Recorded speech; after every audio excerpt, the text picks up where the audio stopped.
पुणे जिल्ह्यातील आंबेगाव तालुक्याच्या ग्रामीण भागात वसलेलं एक सुंदर गाव कुरवंडी आणि याच गावातील प्राथमिक शिक्षणाचा पाया भक्कम करण्यासाठी तत्पर असणारी जिल्हा परिषद प्राथमिक शाळा कुरवंडी। कधी काळी जिथे फक्त पुस्तकं, फळा आणि वर्गखोली एवढंच शिक्षणाचं जग होतं, आज मात्र ही शाळा बनली आहे कौशल्य विकास, डिजिटल शिक्षण आणि नव्या तंत्रज्ञानाची प्रयोगशाळा। स्वच्छ, सुंदर आणि शिस्तबद्ध असलेलं येथील शालेय वातावरण, प्रार्थना, प्रतिज्ञा, दिनविशेष वाचन, संगीत कवायत आणि खेळाच्या मैदानावर उत्साहाने बागडणारी ही ग्रामीण भागातील मुलं, हीच आहे कुरवंडी शाळेची पारंपरिक शिक्षणाची मजबूत पायाभरणी।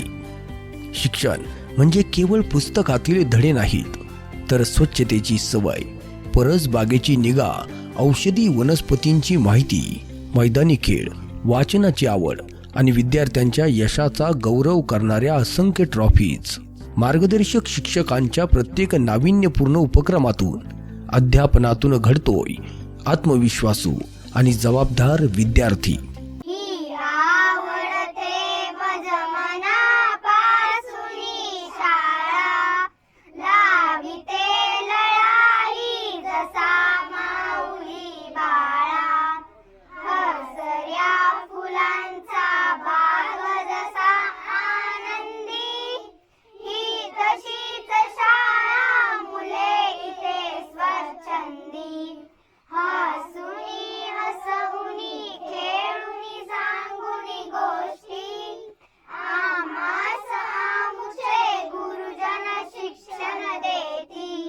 शिक्षकांच्या मार्गदर्शनातून ज्ञानाची ही वाटचाल सुरूच आहे।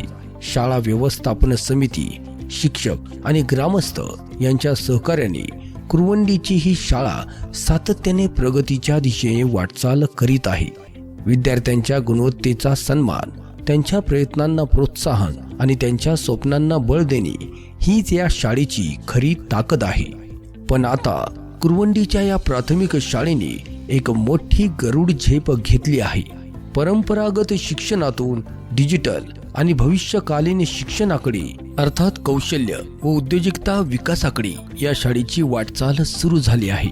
पुणे जिल्हा परिषदेचे कार्यक्षम मुख्य कार्यकारी अधिकारी गजानन पाटील साहेब यांच्या प्रेरणेतून Digitek robotics India private limited यांच्या माध्यमातून कुरवंडीच्या शाळेत साकारले आहे digital innovation lab, robotics, coding, artificial intelligence, 3D printing, science अशा विविध पद्धतीने ग्रामीण भागातील विद्यार्थ्यांना भविष्यातील तंत्रज्ञानाची ओळख करून देणारे एक अत्याधुनिक व्यासपीठ।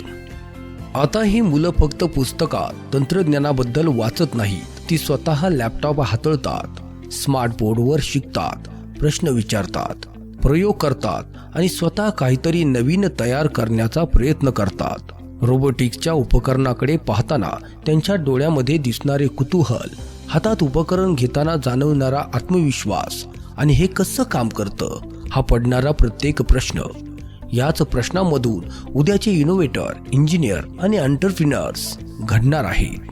आज या शाळेतील विद्यार्थिनी आपल्या सहकार्यांना 3D प्रिंटर कसा काम करतो हे समजावून सांगते। 3D म्हणजे 3 डायमेन्शन, त्रिमितीय वस्तू ज्याच्यात लांबी, रुंदी आणि उंची असते, हे आपल्या 3D प्रिंटर पासून बनते। हे प्लॅस्टिक फिलामेंट आहे, याच्यापासून आपण वस्तू तयार करू शकतो अशा प्रकारच्या। जी कोड म्हणजे 3D प्रिंटरच्या सूचना, बेड म्हणजे ज्या ठिकाणी वस्तू तयार होते ती जागा, हा हीटर आहे, यापासून प्लॅस्टिक फिलामेंट वितळते। हे सॉफ्टवेअर आहे, तिथे कोणती आकृती किंवा वस्तू तयार करायची आहे तिची इथे चित्र दिसते आणि त्यानुसार हे लांबी आणि रुंदीनुसार हे तिथे काम करते।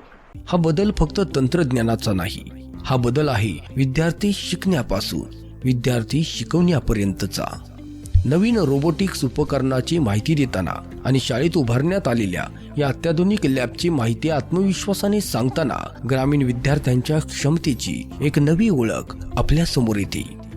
हा रोबोट आहे. ह्याच्यामध्ये 6 मोटर्सचा वापर केलेला आहे. हे त्याचे मोटर्स आहेत आणि हे रोबोटचे सेन्सर्स आहेत. सेन्सर्समुळे त्याला कळतं की आपण काय सांगितलं आहे. आणि हा रोबोटचा कॅमेरा आहे. कॅमेरा हा डोळ्यांसारखे कार्य करतो. जर आपण रोबोटला सांगितलं की इथून रेड कलरचा क्यूब उचल आणि इथे आणून ठेव, तर रोबोटला ते कसं करणार? कानाने तो ऐकणार आणि डोळ्याने तो पाहणार. त्याचे डोळे म्हणजेच कॅमेरा असतो. कॅमेरा त्याला सांगणार की इथे रेड कलरचा क्यूब आहे, तो उचल आणि रेड आणि ब्लू त्याला कॅमेरामुळे कळतो. इथे सेन्सर्स आहेत. आपण जे सांगतो ते त्याला त्याच्यामुळे कळतं. रोबोट हे एक स्वयंचलित यंत्र आहे. या संपूर्ण परिवर्तनामध्ये शाळेचे नेतृत्व, शिक्षकांचे मार्गदर्शन आणि विद्यार्थ्यांचा उत्साह याची सांगड घालून एक नवा शैक्षणिक अनुभव तयार झाला आहे. या डिजिटल शिक्षणाच्या व्यापक दृष्टिकोनाला पुणे जिल्हा परिषदेचे मुख्य कार्यकारी अधिकारी गजानन पाटील साहेब यांच्या मार्गदर्शनातून मिळालेली दिशा, तसेच तालुक्याच्या गटशिक्षण अधिकारी रुपाली धोका मॅडम यांचे शैक्षणिक प्रोत्साहन यातून या उपक्रमाला अधिक बळ मिळत आहे. पण या संपूर्ण परिवर्तनामागे आहे एक भावनिक विचार. डिजिटेक रोबोटिक्स इंडिया प्रायव्हेट लिमिटेडचे संचालक अजित गटे साहेब, ज्या कुरवंडीच्या जिल्हा परिषद शाळेत अजित गटे साहेबांनी स्वतः विद्यार्थी म्हणून शिक्षण घेतले. ज्या शाळेने त्यांना घडवलं त्या शाळेकडे पुन्हा वळताना त्यांच्या मनात एक विचार आला. आपण ज्या शाळेत शिकलो त्या शाळेतील पुढच्या पिढीला आजच्या आणि उद्याच्या तंत्रज्ञानाची संधी मिळालीच पाहिजे. आणि याच त्यांच्या विचारातून सुरू झाला कुरवंडीच्या शाळेचा हा तंत्रज्ञान प्रवास. आज या शाळेतील विद्यार्थी कोडिंग शिकत आहे, रोबोटिक्स समजून घेत आहे, आर्टिफिशियल इंटेलिजन्सची ओळख करून घेत आहे, 3D प्रिंटिंगच्या माध्यमातून कल्पनांना आकार देत आहे आणि सर्वात महत्त्वाचं म्हणजे स्वतः विचार करण्याची, प्रयोग करण्याची आणि निर्माण करण्याची क्षमता विकसित करीत आहे. कुरवंडीची ही शाळा सांगते, ग्रामीण भागातील मुलांची स्वप्न ही मोठी असतात, फक्त त्या स्वप्नांना योग्य संधीची गरज असते. आज ही छोटी पावलं उद्याच्या मोठ्या यशाची सुरुवात ठरतील. परंपरेची मुळे मजबूत ठेवून तंत्रज्ञानाची नवी पंख घेऊन कुरवंडीची शाळा निघाली आहे भविष्यातील भारत घडवण्याच्या दिशेने.